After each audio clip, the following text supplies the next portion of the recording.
The American Composers Orchestra is the first orchestra in the nation dedicated to advancing the work of American composers and to building relationships between composers and orchestras nationwide. We exist to expand the definition of American orchestral music in order to ensure a vibrant and inclusive future. So to me, what's most exciting about that is that concept of expanding definitions is really what happens when you put composers at the forefront of what you're doing. We are going to expand our work through the lens of their creativity, and what's really beautiful about that is that that creativity will simply produce beautiful work that we could never have imagined any other way. The composers are our lens to the modern aesthetic, our lens to modern feelings, worries, hopes. They capture the feelings of the now in an abstract form of music. Earshot is the nation's preeminent program, systemic program for developing relationships between orchestras and composers.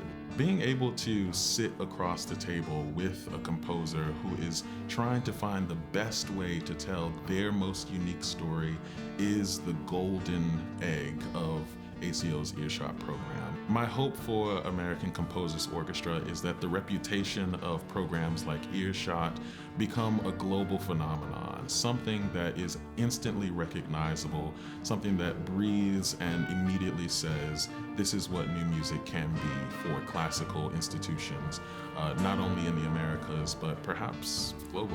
The best way to answer the question, what is American music?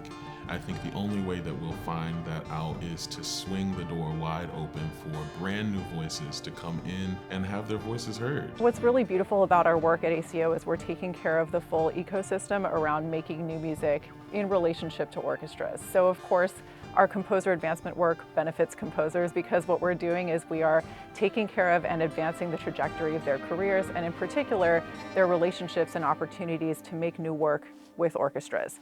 But that's not actually where it ends. Of course, composers are not making music for themselves. They're making music for musicians to perform, but ultimately for everyone to participate in.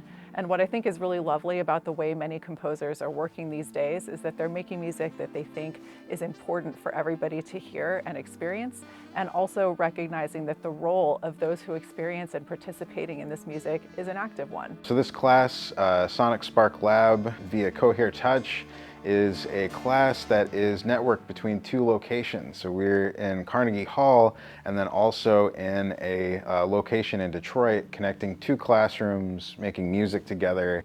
What I hope students take away from this program and this class is this empowered feeling to both make things with other people and provide their skill and their art to their surrounding community, as well as the community that they're yet to meet or interact with. So the class that I'm teaching with ACO right now is called Compose Yourself.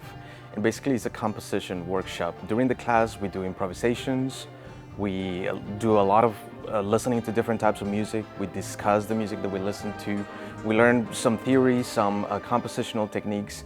But the most important part of the program is that at the end of the school year, we put together this sort of concert, this reading session where we get to hear all the creations and all the compositions from all the students, which usually results in a very exciting day because they all come up with very diverse styles of compositions.